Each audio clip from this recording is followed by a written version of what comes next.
Troublesome trucks. James did not see Sir Topham Hatt for several days.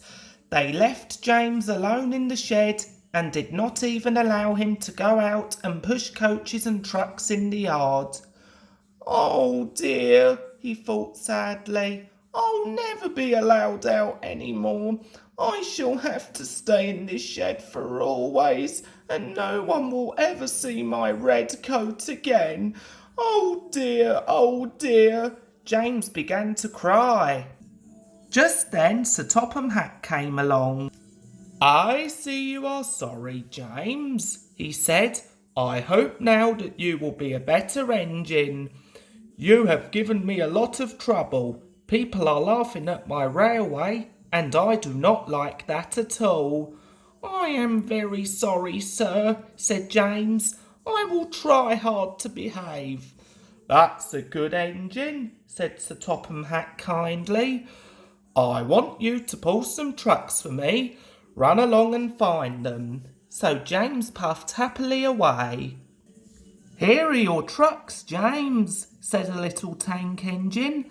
Have you got some bootlaces ready? And he ran off laughing rudely. Oh, said the trucks as James backed down on them. We want a proper engine, not a red monster.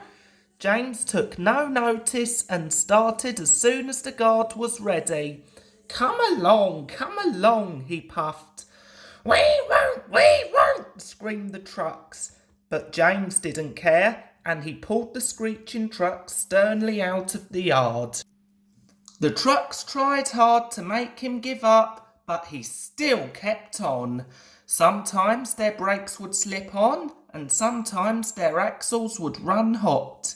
Each time they would have to stop and put the trouble right, and each time James would start again, determined not to let the trucks beat him.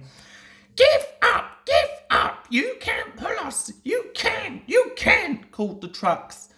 I can and I will, puffed James, and slowly but surely he pulled them along the line. At last they saw Gordon's Hill ahead. Look out for trouble, James, warned his driver. We'll go fast and get them up before they know it. Don't let them stop you.